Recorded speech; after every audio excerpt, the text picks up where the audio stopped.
Assalamualaikum warahmatullahi wabarakatuh. Alhamdulillahi rabbil alamin. Wassalatu wassalamu ala asrafil anbiya'i wal mursalin wa ala alihi wa sahbihi ajma'in. Allahumma salli wa sallim ala nuril anwar wa sirril asrar wa tiryakil aghyar wa miftahi babil yasar sayyidina wa maulana Muhammadin al-mukhtar wa alihi al-athhar wa ashabihi al-akhyar adada ni'amillahi wa ifdalih. A'udzu bikalimatillahi tammati min syarri ma khalaq. Bismillahilladzi la yadurru ma'asmihi syai'un fil ardi wa la fis sama' wa huwas samiul alim. Alhamdulillah, kita ucapkan atas segala nikmat yang Allah berikan kepada kita, atas segala karunia yang Allah titipkan kepada kita.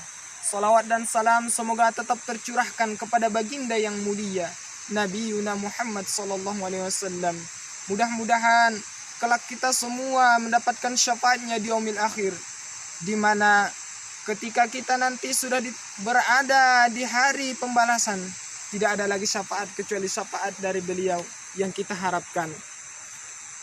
Yang pertama yang saya hormati adalah guru-guru yang tercinta, mulai daripada Ustadz Daud Lintang Al-Yamin, Dr. Chandra, dan seluruh pengurus LBU. Dan yang saya banggakan adalah teman-teman semua, teman-teman seperjuangan santriwan santriwati layanan beasiswa umat Yayasan Mujahidul Yamin.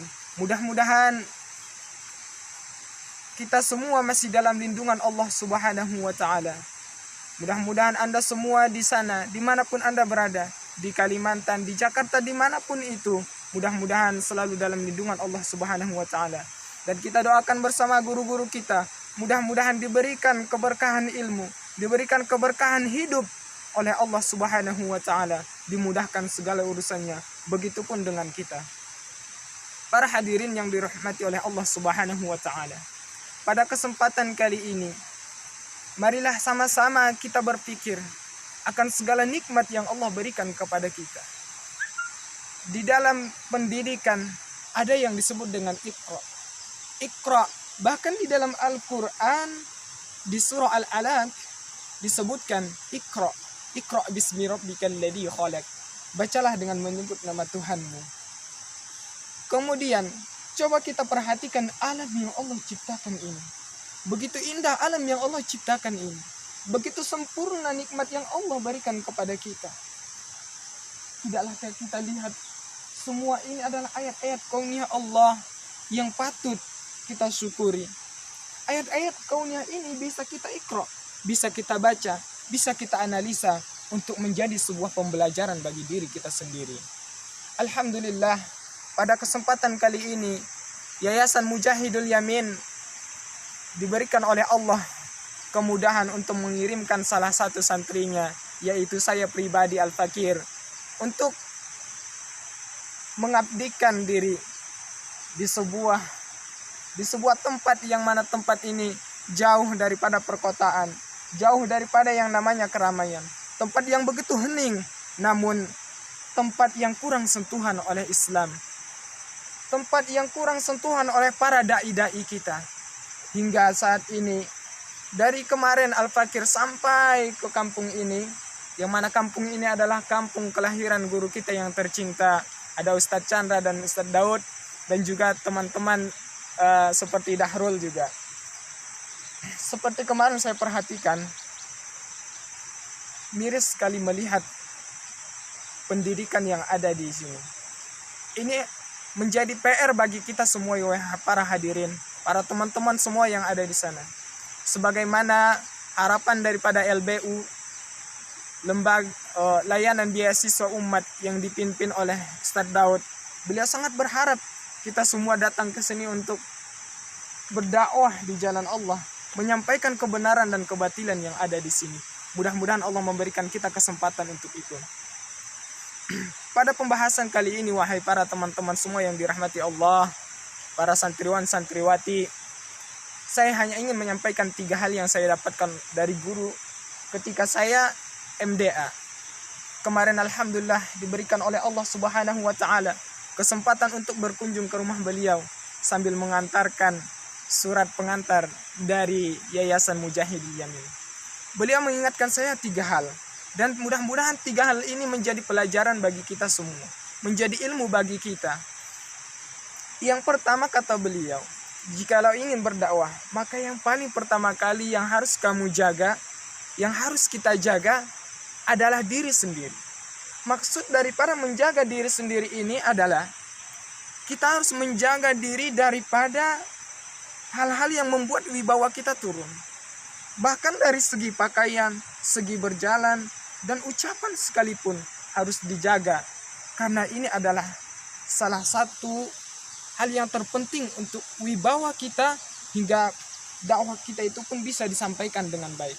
Kemudian yang kedua kata beliau, jagalah orang tua. Maksud menjaga orang tua ini, kata beliau, jikalau kita, ibarat kalau kita melakukan kesalahan di luar sana, kita melakukan keburukan di luar sana, yang pertama kali dicap oleh rakyat, oleh masyarakat bukan diri kita. Mencap, mengatakan bahwa kita yang salah. Tapi yang paling pertama dicoreng namanya adalah nama orang tua. Bukan nama sekolah, bukan nama lembaga, tapi nama orang tua kalau di kalangan masyarakat desa seperti ini. Ketika kita melakukan kesalahan, kita melakukan hal-hal yang tidak baik, pasti orang akan mengatakan, oh itu anak siapa? Itu anak si fulan bin fulan. Lihatlah, orang tua yang disalahkan. Padahal orang tua tidak tahu apa-apa. Orang tua senantiasa mengingatkan kita. Orang tua senantiasa mengajarkan kepada kita. Walau mungkin mereka hanya tamat SD atau bahkan tidak sekolah sama sekali. Tapi mereka senantiasa mengingatkan kita. Tetapi kadang telinga kita lah yang tidak mau mendengarkannya. Hati kita lah yang kadang menolaknya. Sebenarnya hati selalu cenderung untuk melakukan kebaikan. Hati tidak pernah menolak kebaikan itu. Namun seringkali kita menggunakan akal kita. Kita merasa bahwa diri kita jauh lebih hebat daripada orang tua kita.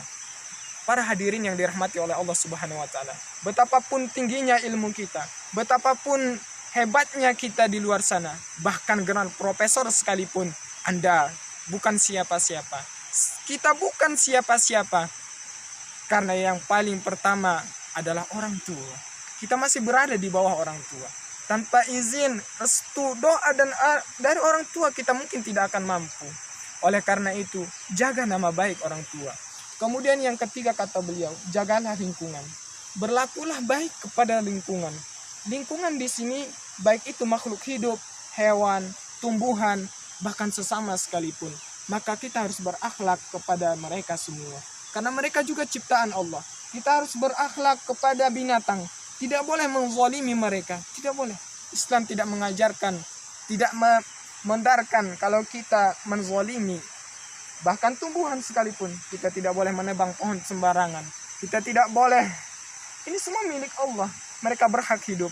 Bahkan semua yang ada di langit dan yang ada di bumi itu bertasbih memuji Allah.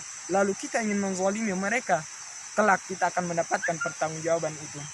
Oleh karena itu para hadirin yang dirahmati oleh Allah Subhanahu wa taala, teman-teman yang ada di sana, mudah-mudahan Al-Fakir simpulkan ada 3 pesan dari guru. Mudah-mudahan ini menjadi motivasi kepada kita untuk kedepannya lebih baik. Yang pertama, jaga diri sendiri. Dan yang kedua, jaga orang tua. Yang ketiga, jaga lingkungan. Mungkin materi para hari ini cukup yang 3 ini. Namun Al-Fakir sangat berharap kita semua sama-sama mendoakan mudah-mudahan dakwah-dakwah kita ke depannya dimudahkan oleh Allah Subhanahu wa taala. Bahkan kita bisa menyentuh berbagai pelosok-pelosok, di mana pelosok yang belum disentuh oleh Islam, di mana Al-Qur'an di sana belum diajarkan dengan baik. Ini adalah PR bagi kita bersama, wahai para hadirin. Kita mempunyai tugas untuk mengemban amanah. Kalau ingin menjadi orang yang baik, maka ingatlah kembali hadis-hadis yang diajarkan oleh guru kita. Termasuk di dalamnya hadis yang sangat populer, yang sangat sering kita dengar, yang mungkin kita bosan untuk mendengarkannya. Khairukum man ta'allamal Qur'ana wa 'allamahu. Sebaik-baik kalian adalah orang yang mempelajari Al-Qur'an dan yang mengajarkannya. Para hadirin yang dirahmati Allah Subhanahu wa taala, para santriwan santriwati, kita telah belajar Al-Qur'an bertahun-tahun.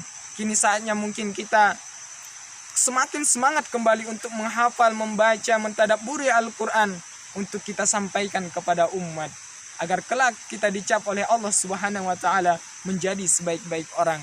Dan mudah-mudahan kita mendapatkan syafaat dari Al-Quran. Kita mendapatkan barokahnya di dunia dan di akhirat. Bukan hanya kita, tapi hanya teman, bahkan orang di sekeliling kita pun bisa mendapatkan syafaat berkat Al-Quran. Oleh karena itu, para hadirin yang dirahmati oleh Allah Subhanahu wa Ta'ala, pada kesempatan kali ini Al-Fakir tidak berpanjang lebar.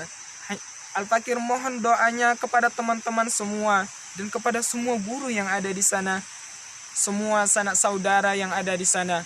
Doakan supaya proses KKM ini berjalan dengan baik, dapat bermanfaat bagi masyarakat sekitar, hingga mereka bisa merasakan sentuhan Islami yang kita bawa dari Jakarta, yaitu tempat kita menuntut ilmu. Mudah-mudahan kita semakin berguna ke depannya, hingga kita diwafatkan oleh Allah Subhanahu wa Ta'ala dalam keridwaannya Allah Subhanahu wa Ta'ala. Mudah-mudahan kita diwafatkan dalam keadaan husnul khotimah, dijauhkan kita dari mara bahaya, dijauhkan sanak saudara kita dari mara bahaya, diberikan oleh Allah Subhanahu wa Ta'ala taufik dan hidayahnya bagi mereka yang belum mendapatkannya. Mudah-mudahan hati saudara-saudari kita yang sudah Allah berikan hidayah, Allah kuatkan hidayah itu di dalam hatinya. Dan bagi mereka yang sudah diberikan hidayah di dalam hatinya, namun mereka enggan untuk menerimanya, mudah-mudahan Allah lembutkan kembali hatinya untuk taat kepada Allah Subhanahu wa Ta'ala, hingga kita pun dapat merasakan kedamaian, keindahan yang ada dalam Islam. Mungkin hanya sekian wahai para hadirin yang dapat Al-Fakir sampaikan. Lebih dan kurangnya mohon maaf. Wabillahi taufiq wal hidayah. Assalamualaikum warahmatullahi wabarakatuh.